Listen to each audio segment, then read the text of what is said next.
Hello and welcome to Spotlight in Education. I'm Dr. Ann Magistro, Superintendent of Schools in East Brunswick, and I'm joined today with Laura Macmillan, Principal of Bowne-Munro School. This past year, Bowne-Munro received a Best Practice Award from the State Department of Education, and I'm pleased to have Laura with us today to tell us how a school receives such an award and what does that mean to Bowne-Munro School. Well, last fall we went through an application process, and then in the spring we were notified that we were finalists. And as finalists, you get a site visit by the Department of Education. And then later on in the spring we realized that we did indeed receive the award.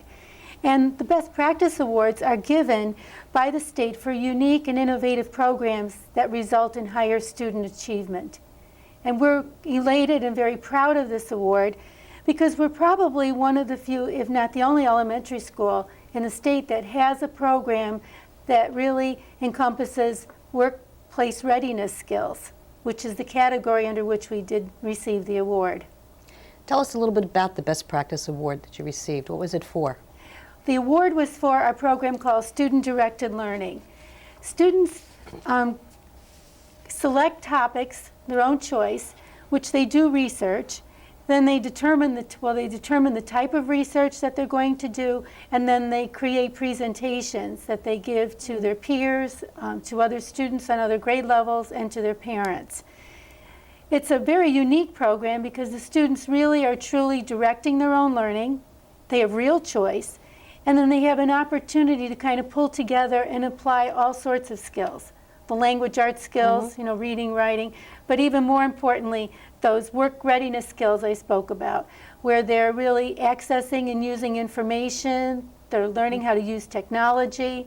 Then you're bringing in your decision-making skills, self-management skills, critical thinking, decision-making. And it really is a good example of differentiated learning because it's really addressing the various learning styles of the students. Although the students throughout the school have an opportunity to engage in this type of program, it's really institutionalized in grades 4 and 5. On those levels, we have one extra period a week set aside in the library media center. So the students go there and throughout the entire year. And it's been interesting because we've been doing this for about 11 years now, and it really is a work in progress, because we watch the children and we learn from them as they go through the process of research, and we make adjustments along the way.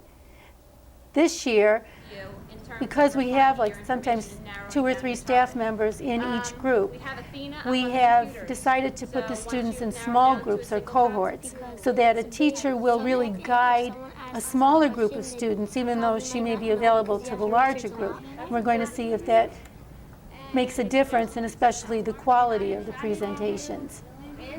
So you have 4th and 5th grade students doing research on topics of their interest. Tell me, how do 9 and 10-year-olds choose a topic? Well, everything's a process. And they sit in these cohorts this year, but they brainstorm all different kinds of topics, and then a wonder wall is created. It takes a little bit of time, so you really have to think about it. They don't just jump in and say, I'm going to do this and go off. After they do the brainstorming and looking at the wonder wall, they do what we call pre-searching.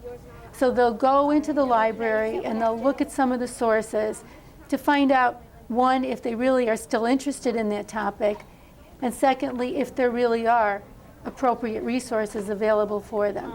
Come back into their groups, talk about the topics a little bit more, touch base with the teachers, and then finally settle on one topic and then pursue it. And what's the next step of the process? What do they do beyond that? Well, the next step in the process is really locating and accessing those resources. And this is a very important part, because even though there might be materials available, it's how appropriate they are to the child. If they're interested in that, if it really is giving them the information that they want. And then they have to make decisions, because based upon whether they're going to do a presentation to their peers or their parents, they have to decide exactly what type of information they're going to present. And what do they do with all this information? They put it together into these presentations, sharing really their knowledge with like as I said before, the parents or students in their classroom or students in other grade levels. The students are very resourceful because we try to get them to use the multiple intelligences and to do something that's a little bit different, not to present their information always in a lecture form. Some of them will choose to use PowerPoint presentations using the computers. Others are going to use charts or scale models. We've had demonstrations. Those students who have a flair for drama will create puppet shows, or one year we had a boy who did research on a particular animal from Africa. So he presented himself as a safari guide and presented his information in that venue, complete with the back set. So it really gives the children an opportunity to really be creative and build on their strengths. How long does this whole process take? Several weeks.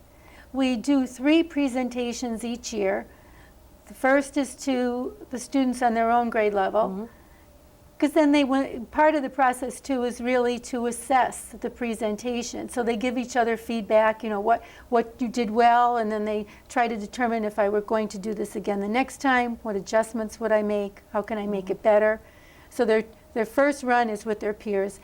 Second one, we have a student-directed learning night where we invite all of our parents in. They present for them. And then, interestingly enough, the favorite of the children is the third one, where we set up stations and they present to all the other grade levels in the school. Okay, this is the first time you've ever met in your cohort groups. And today's job is for you to actually talk to your cohort members and to share with them the 3 ideas that you chose last week from the Wonder Wall. And what we'd like you to do is go around one by one and say what your choices were, and then tell everyone what you've decided. Now, besides that, we'd also like to ask you to ask some probing questions. If somebody says, I'm going to do monkeys, then you might ask some questions about, what type of monkeys, what aspect of monkeys. See if you can help them refine their topic a little. All right, that's going to give you about 15 or 20 minutes to do that. And then Mrs. Cush, do you want to talk about the resources? Sure. When you are, after we're done talking, you're going to have the opportunity to have a little while, not too long this week, to go and find one source, a print source. Who remembers what a print source is? Dylan? A book or a magazine. A book or a magazine, a newspaper. We are using computers, but we're not using the computers today. Okay, so that is a good source of information, but we're going to start out with print. And using the books can actually help you in terms of refining your information and narrowing down your topic. We have Athena up on the computers. So once you've narrowed down to a single topic, you can use Athena to find information about that topic. I want to do electricity and magnetism. Electricity and magnetism, how computers work, and how energy works. Okay, and what did you decide on? Electricity and magnetism. Anybody have any questions for her? Something that maybe asked? I didn't do the whole everything about electricity or one thing that uses electricity. Like how electricity works and magnetism, what it is. So you'll be able to do some experiments and learn Joseph. Remember what you I only remember Knights and Castles, and I also did cartoon artists. Okay, did you come up with one choice? Not really. Those are the top 2. Those are the top. You haven't chosen yet.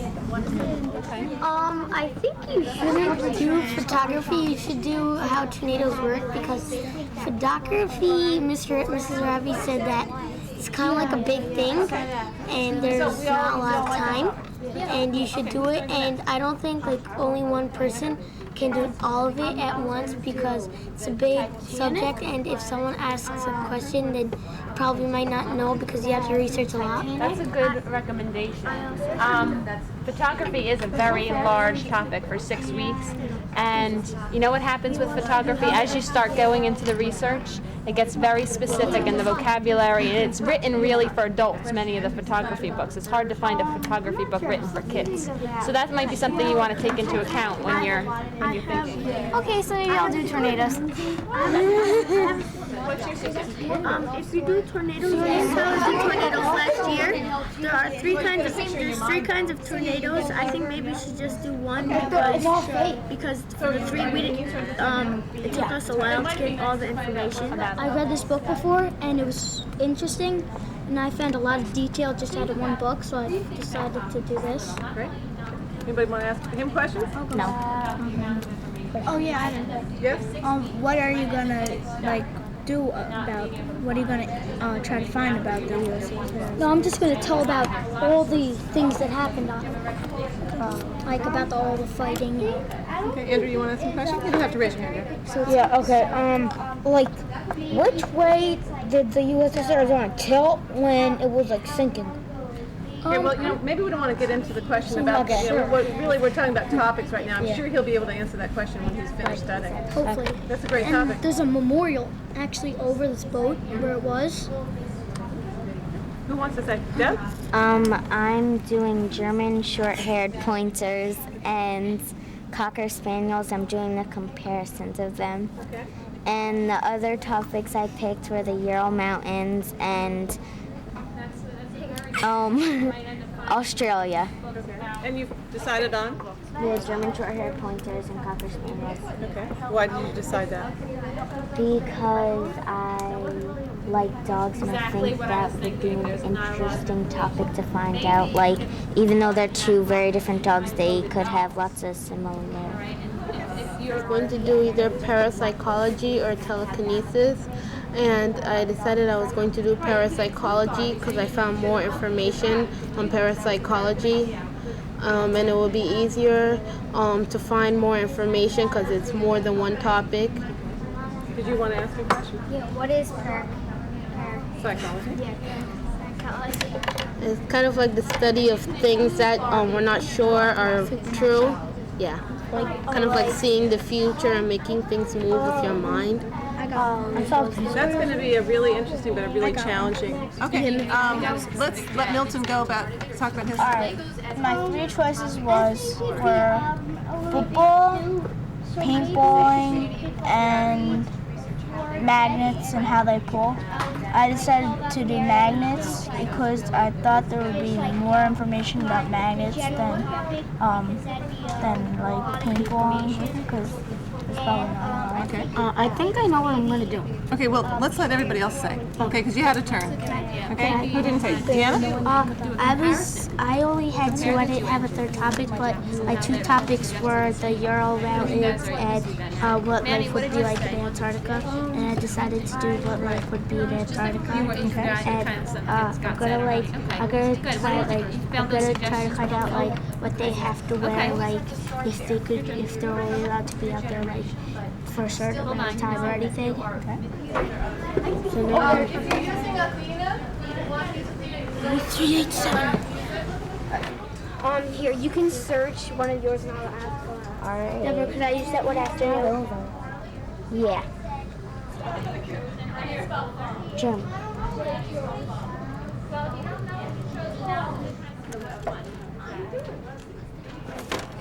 Okay.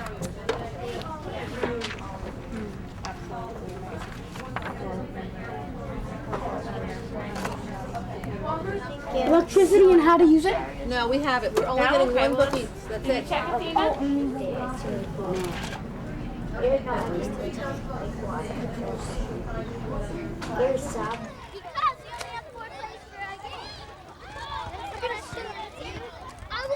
will leave my body that immediately through the water.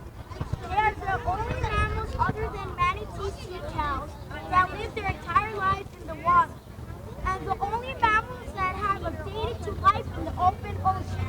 It has a round head and a little tiny beak. It weighs up to 11 tons and 27 feet long.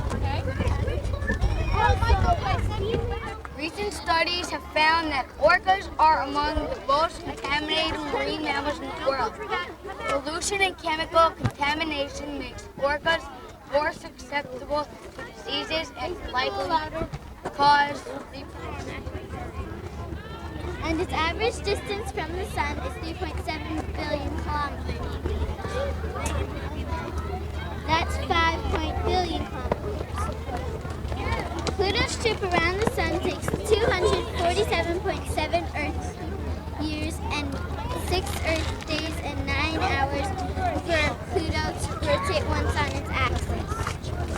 Pluto has a yellowish reddish color.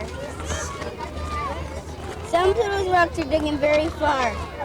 Some of Pluto's rocks are deeper than the Earth's canyon.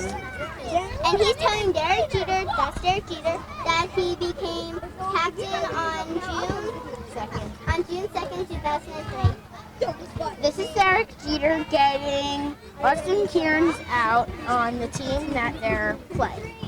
And these are equipment that you would need for a baseball game. Where the Lions live.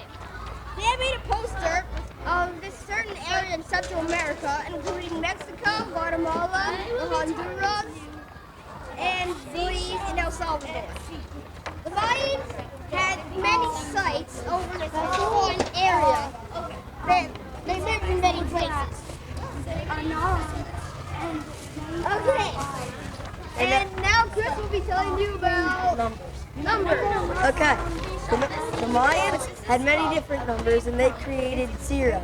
And 0 is used as a shell with 4 lines over the arch, and then every one is a dot, and then a line is 5, and then you keep going on with lines and then dots over the lines. And now Matt will be telling you about the temples. Oh yeah, the temple. Okay, we have a nice model of a Mayan temple here. And these temples are in pyramid shape, as you can see from this design. They have piers, as you say. They come down, come out, come down, come out. And they keep doing that. And this temple, you might say, represents this temple I have over here. Cool. They use these temples to worship the gods and pay tribute. Hi, my name's Sabrina Barrett. My name's Dana Barclay, and we'll be talking to you about funky fashions from foreign lands. Today, I'll be talking to you about Indian clothing and jewelry, and I'll be talking to you about clothing from Japan. First, I'll start out by telling you what kind of clothing Indians wear. Indians wear light, loose clothes because of the hot climate in India. If you go to India today, you will see that there are many people wearing bright colors and white.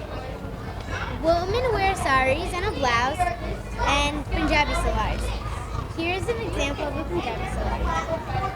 And this is a sari, which is draped around your body. A sari is very popular in India. It is made out of cotton, muslin, silk, and polyester. Indian cotton has been made for thousands and thousands of years, and is still popular today. One of the greatest benefits of the program is the effect it really has on the students.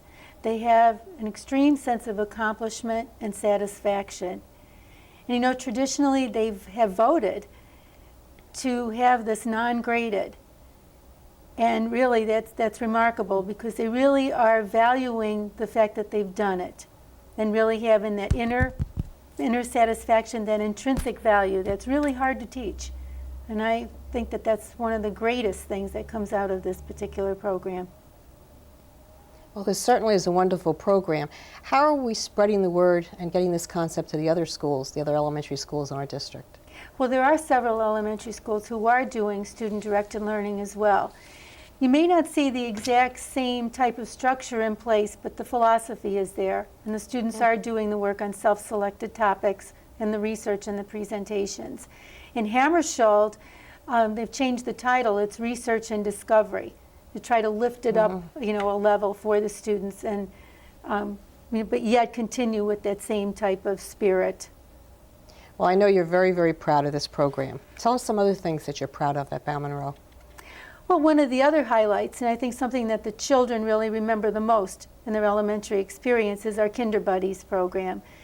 We have each 5th grade student paired with a kindergarten child, and they get together once a month in the kindergarten room, and they engage in activities that are either language arts related or they help to reinforce our character education program.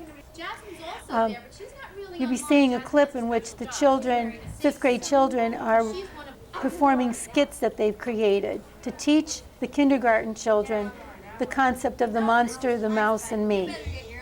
How to really handle bullies and to eliminate bullies in the school situation. So the monster is the bully who's trying to push everyone around. The mouse is that child who just doesn't do anything about it, kind of accepts it and feels hurt.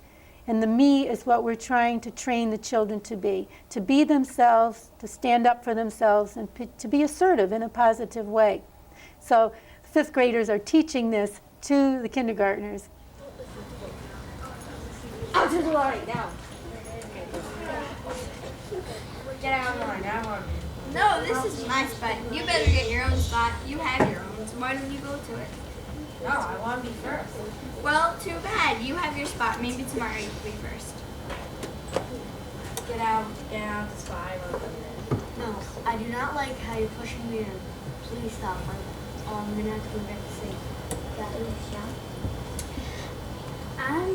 I received it for kindergarten. I really didn't like what you just did. So, could you please apologize? And if you do it again, I'm going to have to tell your teacher or give you a warning. Sorry. Thank you. That's our little clip. They did a nice job. Now, let's just talk about how the boys and girls that were standing up here, how they acted. Okay? So think for a minute. As I go through some of the students that are up here, the first person I'm trying to think of, Matthew, why don't you step forward a little bit? How is Matthew acting to the other students up there? Raise your hand. How was he acting? Mean. He was acting really mean. Because he was pushing over and trying to get in the front of the line. He was doing that. Do you think that's a nice thing to do? No. Not at all. Matthew was acting so mean that we might even think that Matthew would be called a monster, right? So, and Matthew was acting like a monster. How about Tally over here? Do you remember poor Tally, what happened to her? Yeah. How was Tally acting when the monster came over? Who else? Who is this here, Mrs. Ferrante? This is Jason. Jason. I'm sad. She was acting sort of sad. What else was she really acting like? If she was sad, what else was she? Sad is a good word. Any other words you could think of? A mice. Like a mice? Oh, because you see what I'm holding, like the mouse that's over here? You think she was acting like a mouse? She was really kind of quiet, wasn't she? Do you think that she was afraid of Matthew?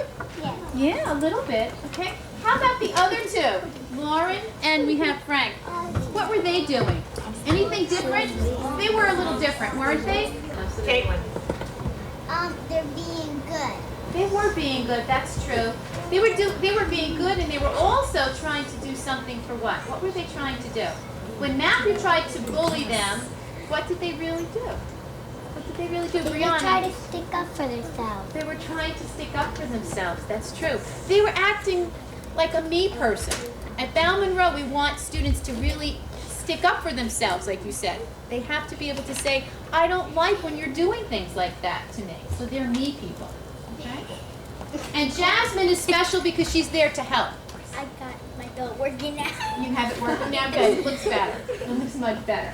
Jasmine is there as a helper. So for kindergartners, whenever you see one of the 5th graders and they have on that orange belt, they're there to help you sometimes.